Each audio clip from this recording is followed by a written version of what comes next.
enfants de mon pays, des enfants qui peinent et ceux qui sont démunis. Mon problème, c'est leur éducation et leur réussite, ma préoccupation. Je défends la cause des enfants de mon pays, des enfants qui peinent et ceux qui sont démunis. Mon problème, c'est leur éducation et leur réussite, ma préoccupation. À tous les adultes de mon pays, donnons nos enfants le goût de la vie, montrons-leur la voie en les protégeant, respectons les droits de tous les enfants. Voilà, mesdames et messieurs, amis de la télévision responsable, merci de nous faire confiance. Bienvenue à votre émission, l'émission de tout le monde, Top Enfant. Top Enfant, bien sûr, qui s'intéresse sur les questions de l'intérêt supérieur de l'enfant, qu'est-ce qui doit être fait, comment orienter, encadrer et surtout savoir prendre en charge l'enfant, bien sûr. C'est ça l'objectif que nous nous sommes beaucoup plus assignés dans cette émission. Top Enfant, ensemble avec vous, nous saurons comment bien aider l'enfant à grandir et surtout à croître dans de meilleures conditions. Aujourd'hui, nous revenons sur ce plateau, c'est pour parler éducation. Quelle évaluation pouvons-nous faire à l'heure qu'il est depuis la rentrée scolaire? Bien sûr, rentrée des classes selon l'appellation de tout un chacun, les 4 septembre jusqu'aujourd'hui. Quel bilan dresser, positif, négatif? Pourquoi ce bilan est positif et comment expliquer peut-être que si cela est négatif, quels sont les critères ou encore les facteurs défavorisant l'éducation des enfants dans la province du Haut-Katanga plus particulièrement, puisque c'est un cas presque général dans la République démocratique du Congo. Nous en parlerons dans cette émission aujourd'hui avec Monsieur Simon Mwamba qui est avec nous sur ce plateau. Monsieur Simon, bonjour, bon après-midi. Bonjour et merci, monsieur le journaliste. Voilà, merci d'avoir accepté notre invitation et surtout que vous êtes du domaine. J'espère que tout le monde sera éclairé aujourd'hui. Oui, ici. Voilà. On va tout faire pour que tout le monde soit éclairé. Exactement. Est-ce qu'on peut connaître qui est Simon Mwamba en fait? Merci, monsieur le journaliste. Simon Mwamba, il est parent d'abord. Voilà. Il a aussi le devoir d'amener les enfants à l'école. Les deux, Simon Mwamba est un encadreur de la masse comme promoteur d'une école. Voilà. Donc c'est sous cette casquette-là que nous avons reçu M. Simon Mwamba pour parler rentrée scolaire, évaluation de cette rentrée scolaire depuis le 4 septembre jusqu'aujourd'hui et perspective d'avenir. Qu'est-ce qu'il envisage pour que des solutions et surtout l'éducation puisse prendre notre ampleur, bien sûr, dans notre province, dans notre pays, pourquoi pas. Monsieur Simon, de la rentrée scolaire à ce jour, à votre niveau, qu'est-ce que vous dressez comme bilan, bien sûr, depuis que la rentrée a été effective? Merci, monsieur le journaliste. Comme vous le savez, la rentrée scolaire a eu bel et bien lieu le 4 septembre sur toute l'étendue de la République démocratique du Congo, au nord et au nord. Voilà. Mais il a été constaté jusqu'à ce jour, 2 semaines plus tard, que vraiment la rentrée est encore timide. Et le bilan, on dirait négatif. Et compte tenu des nombres d'élèves inscrits dans des écoles, et compte tenu des multiples plaintes dans le fief des parents. Donc, d'après vous, le bilan semble être négatif. Alors, si le bilan est négatif, pourquoi est-ce que ça devient négatif pendant que vous, dans votre casquette de promoteur d'école, dans votre casquette d'encadreur de masse, vous vous disiez peut-être que nous aurons cette fois-ci plus que prévu et nous avons l'envie que les enfants étudient convenablement. Mais aujourd'hui, vous êtes déçus par ces nombres que vous constatez dans des salles de classe, dans des écoles un peu éparpillées, à Lubumbashi, à Kipushi également. Qu'est-ce que ça vous fait, vous, particulièrement? Oui, ça fait très mal. Franchement, ça fait très mal. vous savez, une république émergente, il faudrait qu'on ait d'enfants, beaucoup d'enfants qui doivent apprendre. Oui. En principe, on doit amener beaucoup d'enfants à l'école. Et filles et garçons, c'est pourquoi d'ailleurs, vous savez, c'est écrit sur mon t-shirt ici, filles et garçons tous à l'école. L'appel de l'UNICEF. Oui. Donc, c'est-à-dire qu'il y a des partenaires qui cherchent à ce que le Congo soit vraiment émergé dans l'éducation et que les enfants puissent aller à l'école. Ça, c'est un problème.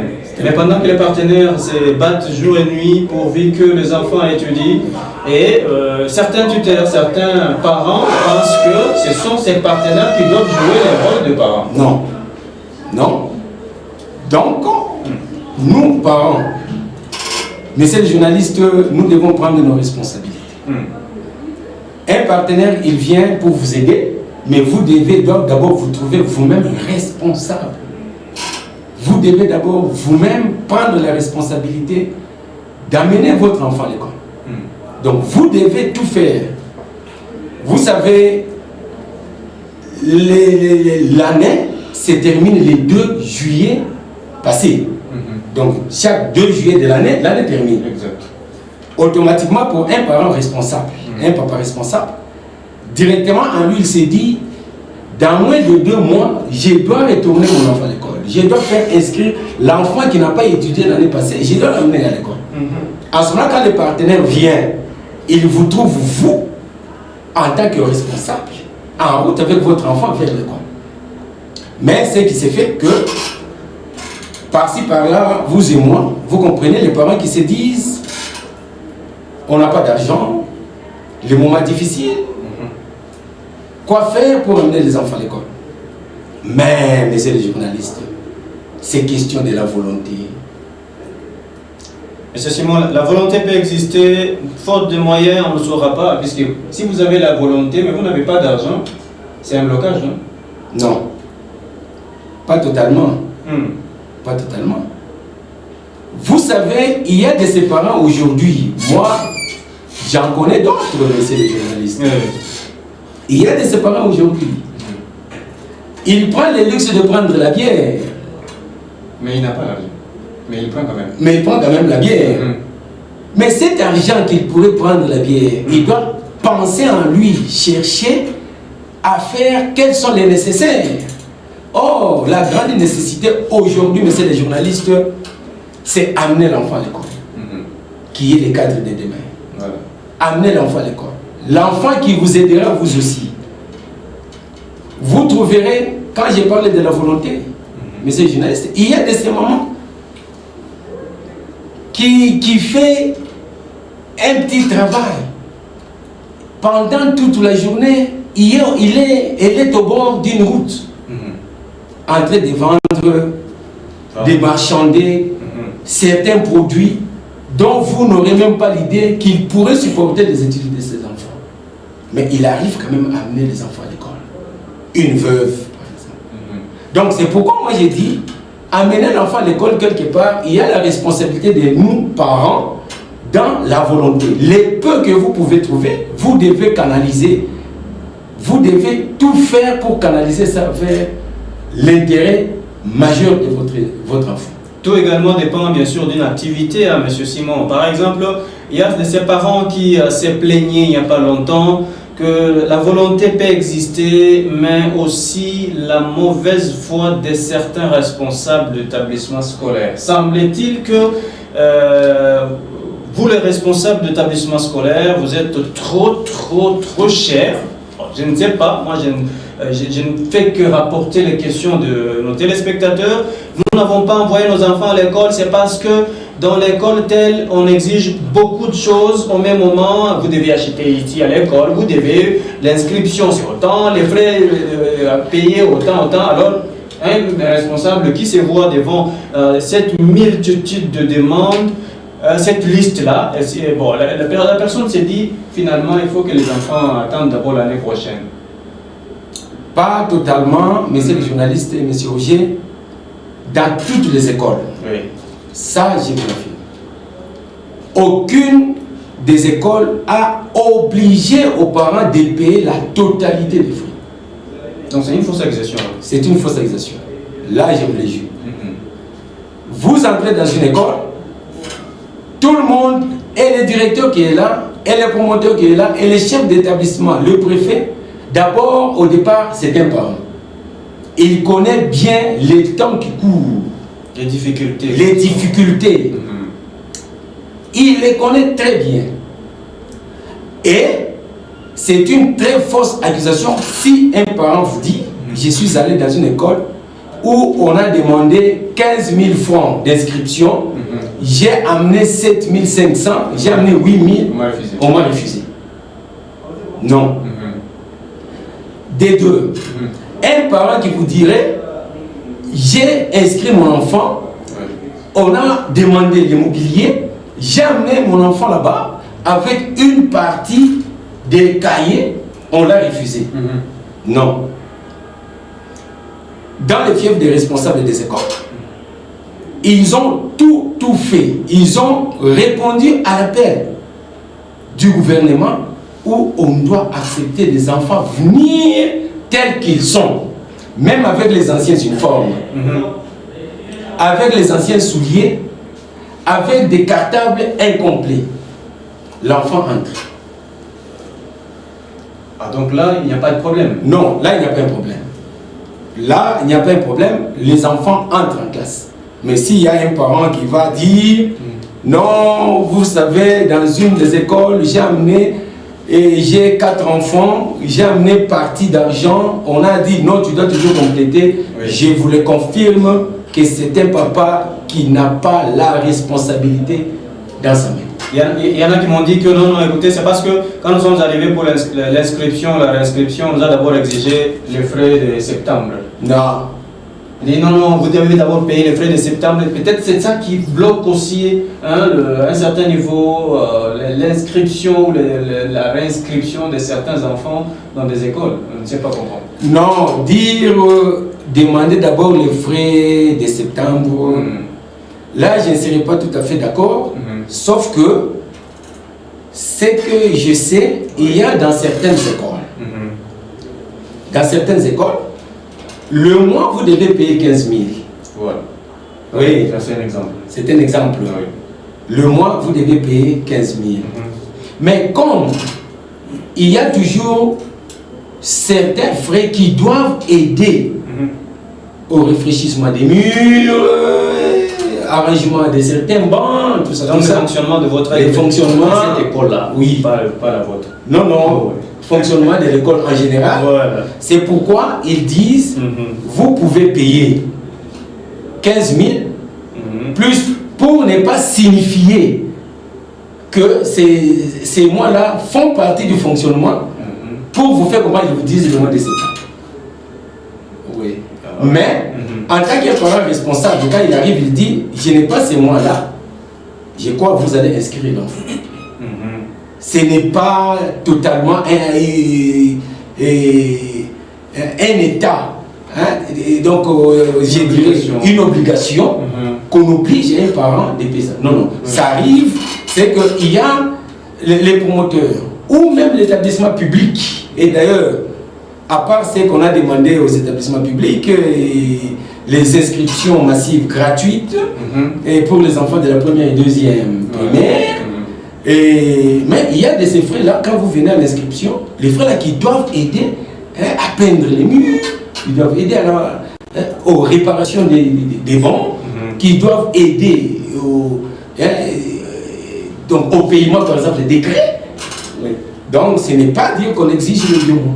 Donc, c'est une façon plutôt d'interpréter les gestes ou l'acte posé. L'acte posé qui nous amène à ces conflits-là. À ces conflits-là. C'est une mauvaise interprétation dans les fiefs des parents, seulement. Vraiment. Mais Monsieur Simon, puisque vous avez dit ici que tout n'est pas obligé, il y a quand même une certaine collaboration entre parents et chefs d'établissement scolaire, donc école et parents. Bien entendu, quand vous amenez votre enfant, on vous accueille, on ne vous exige pas de payer de la totalité. Si vous avez une partie, vous laissez l'enfant peut commencer à étudier. Je pense que c'est déjà un bon départ, mais qu'est-ce qui bloque la continuité d'inscription et réinscription des enfants jusqu'à preuve du contraire. Aujourd'hui, là, donc, dans une salle de classe où on pouvait compter peut-être l'année passée 50 élèves, nous n'avons que 7 ou 8. Qu'est-ce qui bloque réellement ces mécanismes d'inscription et réinscription? C'est juste cette mauvaise interprétation, monsieur le journaliste. Un parent qui a peur, il s'est dit, les peu que j'ai trouvés, si j'amenais, on va m'exiger à payer le mois de septembre.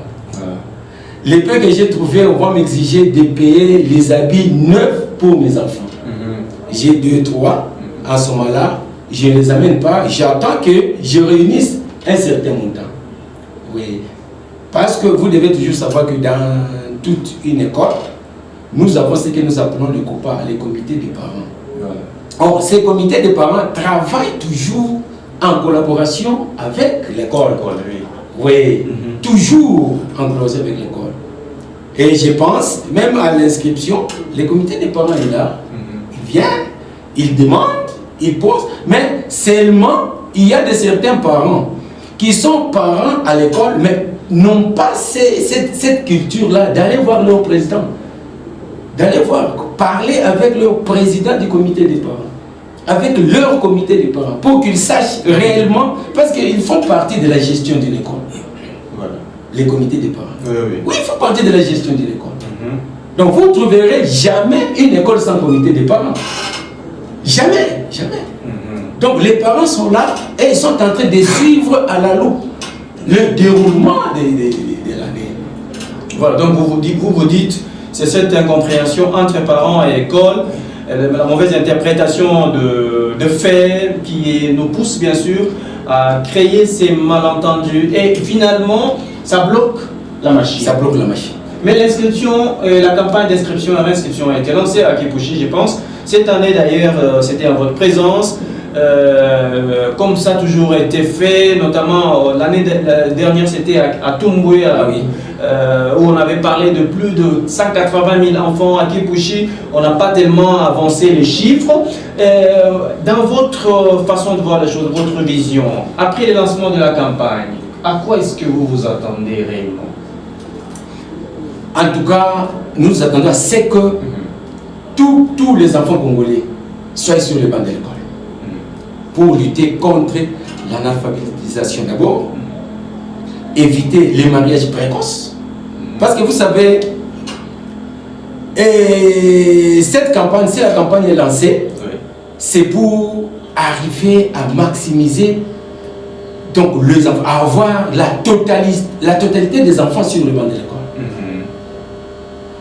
Vous savez, notre pays, monsieur le journaliste, notre pays est compté parmi les grands pays dans le monde, dans le cadre de la scolarisation des enfants.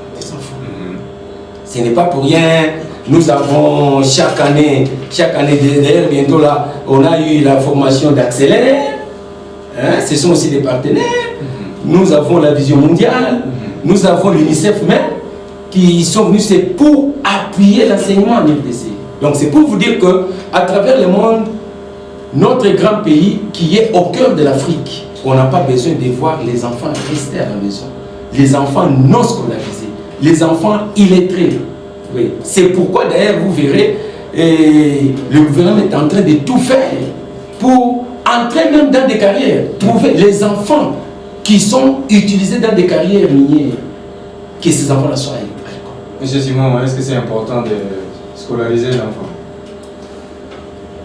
Très très capital. C'est pas c'est un manque à gagner, c'est non. Gaspiller son argent inutilement là. C'est dans les fiefs des parents qui sont des irresponsables, excusez-moi les termes. Qui pensent de cette façon-là. Qui pensent de cette façon-là. Vous devez savoir que d'abord, il y a de très très grands aspects en amenant l'enfant d'abord à l'école. C'est pourquoi je vais un peu revenir un peu. Quand nous on était encore enfants là, je me souviens, on nous apprenait, à cette époque-là, l'État lui-même, même dans des grandes sociétés, faisait un très grand suivi aux parents. On trouve chez vous un enfant qui n'est pas à l'école, on vous arrête. Donc vous êtes sanctionné pour ça. Pour ça, vous êtes sanctionné. Tout était au sérieux, était pris au sérieux quand même. Même aujourd'hui, c'est un appel d'ailleurs que je peux même demander à notre gouvernement, parce que dans la loi cadre, on en parle. L'enfant a droit de porter plainte. Exactement. Au cas où d'amener son papa devant la justice au cas où il ne l'amène pas à l'école. Exactement. Il ne prend pas la charge de faire enseigner son enfant. Ça, c'est la loi 4. C'est notre constitution dans l'enseignement. Donc, un enfant qui ne fréquente pas l'école a plein droit d'amener son papa, ses parents devant la justice. Et ils seront condamnés, c'est bien dit, seront condamnés. Oui. Donc, c'est-à-dire quoi? C'est d'une importance capitale d'amener les enfants à l'école. Donc, messieurs les journalistes, d'abord, l'enfant que vous amenez à l'école, on ne voit pas d'abord l'importance d'un cadre qui va servir l'État demain. D'abord, il vous sert vous-même. Il vous sert d'abord vous-même. Il sera reconnaissant de tout ce que vous avez fait pour lui. Il dira, après ses études, aujourd'hui, avant que vous rendiez ces grands services à la nation, d'abord au départ, je ne me tromperai jamais que les peu que vous obtenez si vous manquez de vous souvenir de votre papa ou de votre maman. Moi, je pense, même de vos petits frères. Vraiment. C'est parce qu'il y a quelqu'un qui s'est battu pour que vous soyez à l'école. Ça, d'abord, c'est un. D'abord, quand vous amenez un enfant à l'école, qu'il soit un garçon, qu'il soit une fille, sachez qu'il commencera par vous souvenir de vous. Vous d'abord. Et par après, il ira maintenant le service à la nation. Il est cadre de demain. Il va penser peut-être en l'amenant à l'école. C'est lui le président de la République de demain. C'est lui le ministre. C'est lui le bourgmestre. C'est lui le chef des quartiers.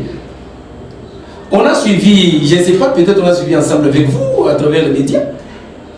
Dernièrement ici, on était en train, son exemple, monsieur le maire de la ville, il était en train d'installer les chefs de quartier à travers la commune annexe. Hein? Ah oui. Hein? Les cadres de base. Les cadres de base. Exact. Vous voyez, est-ce que quelqu'un qui n'a pas étudié pourrait-il être placé comme cadre de base? Sa place n'est pas là. Sa place n'est pas là. Et parmi, il n'y avait pas que des hommes. Hein? Il y a aussi des femmes. Il y a des femmes. Donc c'est pour vous dire que aujourd'hui, moi je vais demander à notre gouvernement de poursuivre même les familles, hein, les familles qui jusqu'à aujourd'hui négligent l'éducation des enfants. Négligent l'éducation des enfants. Et qui se contentent de faire de célébrer des mariages précoces. Hein? Moi je suis très très contre avec ces genres de parents. Donc on ne veut pas envoyer son enfant à l'école, surtout sa fille, on s'est dit, bon, elle a 15 ans, elle a déjà une masse appréciable. Comme ça, elle va contracter le mariage. Exactement, et puis nous avons la dot et nous contractons. Non, il faut que l'État, donc le ministère des genres et familles poursuive ces parents-là. Qu'on passe à un recensement général pour poursuivre, parce que ce sont eux qui sont contre, qui sont les ennemis de la République démocratique du Congo, qui ne veulent pas l'évolution de la République. Vraiment. Alors pour cela, donc l'appel de M. Simon Clair, tous les enfants doivent aller à l'école, filles tout comme garçons, sans discrimination aucune. La Convention relative aux droits de l'enfant, bien sûr, reconnaît cela. En son article 28, l'enfant a droit à l'éducation, à l'instruction correcte. L'État a des obligations de faire un suivi permanent pour que cela soit concrétisé au vrai sens du mot. Voilà ce qu'il lui-même a rappelé tout à l'heure. L'enfant qui a étudié, il n'est pas un voyou demain.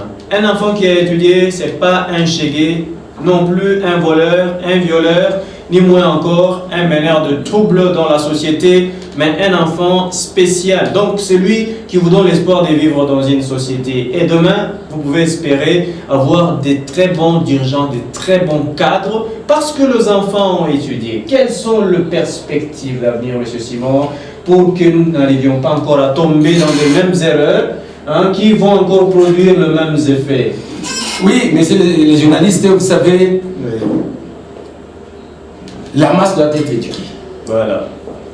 Les parents doivent revenir à leur conscience.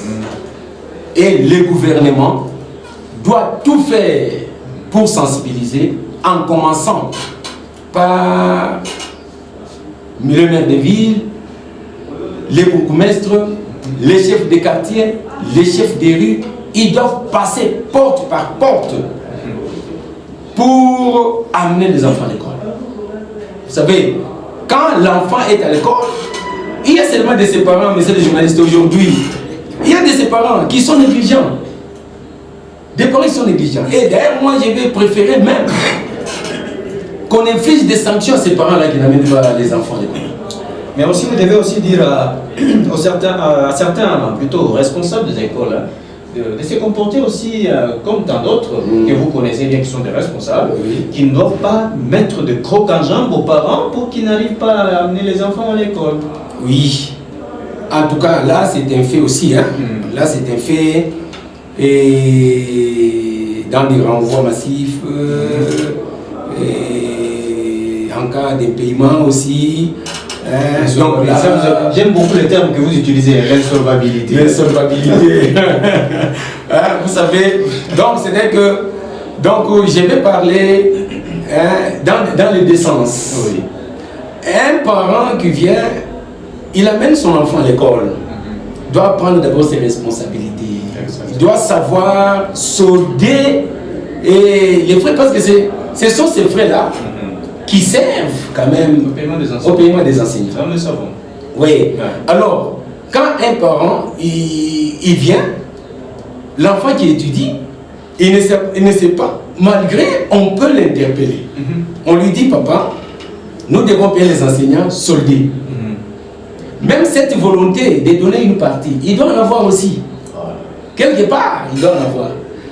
De l'autre côté aussi, les promoteurs aussi des écoles doivent accepter, recevoir le minimum que les parents amènent. Voilà. Vous savez, parce que d'ailleurs, il est toujours dit de ne pas renvoyer les enfants pendant les périodes des examens, ne pas mettre toujours les enfants dehors.